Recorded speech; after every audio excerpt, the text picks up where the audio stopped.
ना होगा। और अगर सब मिलकर कोशिश करें तो रास्ता निकल सकता है। राजू के चेहरे पर एक उम्मीद की किरण जागती है।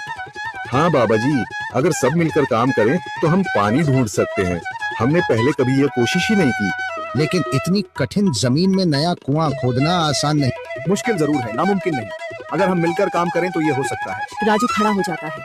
उसकी आंखों में एक नई रोशनी है। तो फिर हम कल से काम शुरू करेंगे। मैं गांव के सभी युवाओं को इकट्ठा करूंगा। हम मिलकर नया कुआं खोदेंगे। यह कहते हुए वह शामू के साथ गांव के दूसरे युवाओं को बुलाने के लिए निकल पड़ता है। कहीं दूर से गरज की हल्की सी आवाज आती है, जैसे आकाश ने उनकी उम्मीदों की गवाही दे दी हो। अगली सुबह राजू और शामू गांव के युवाओं को इकट्ठा करने निकल पड़े। चौधरी महेश की हवेली के सामने एक भीड़ जमा है। बाबा जी, संदरी, गांव के कुछ बुजुर्ग और किसान सभी मौजूद हैं। हम हाथ पर हाथ रखकर नहीं बैठ सकते। अगर अल्लाह ने हमें हिम्मत दी है तो हमें खुद पानी के लिए मेहनत करनी होगी। हम एक नया कुआं खोदेंगे।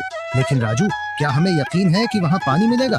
बेटा, पानी जमीन के अंदर होता है, बस सही जगह खोदने की जरूरत है। हमने अपने बुजुर्गों से सुना था कि पुरानी नहर के पास जमीन नरम थी, शायद वहीं पानी हो। बाबा जी सही कह रहे हैं। अगर तुम सब यह काम करने के लिए तैयार हो तो मैं अपने कुछ मजदूर भेज सकता हूँ। धन्यवाद चौधरी जी, लेकिन हम सब खुद भी मेहनत करेंगे। यह हमारे गांव के अस्तित्व की लड़ाई है।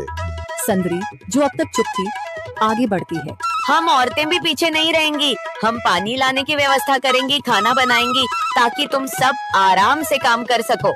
यही हिम्मत चाहिए थी संदर। पूरा गांव एक नई उम्मीद के साथ कुआं खोदने की तैयारी में जुट जाता है। दूसरी ओर कुआं खोदने का काम शुरू हो चुका है।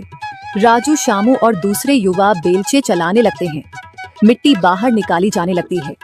तेज गर्मी के बावजूद सब पूरी हिम्मत के साथ जुटे हुए हैं। दोपहर की तेज धूप जमीन आग की तरह तप रही है। गांव के लोग लगातार कुआं खोदने में जुटे हैं। हाथ छिलने लगे हैं, माथे से पसीना बह रहा है, मगर किसी ने हार नहीं मानी। महिलाएं पानी और सत्तू लेकर आती हैं ताकि पुरुषों को कुछ राहत मिले। हमें और गहराई तक जाना होगा। अब तक सिर्फ सूखी मिट्टी और पत्थर ही निकल रहे हैं। राजू, यह बहुत कठिन काम है। अगर हमें पानी न मिला अल्लाह मेहनत करने वालों को कभी निराश नहीं करता बेटा। तुम सब अपनी कोशिश जारी रखो, पानी जरूर निकलेगा। हिम्मत मत हारो।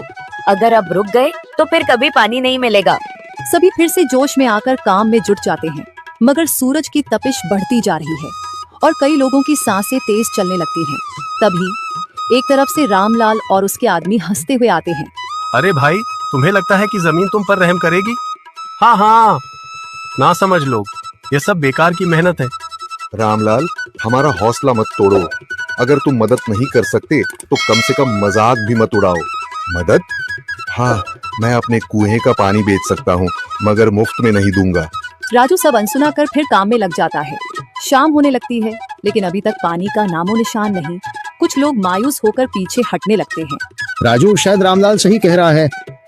यह सब बेकार है। नहीं शामू, हमें हार नहीं माननी।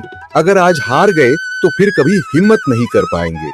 तभी अचानक फावड़ा किसी कठोर चीज से टकराता है। एक अजीब सी आवाज आती है।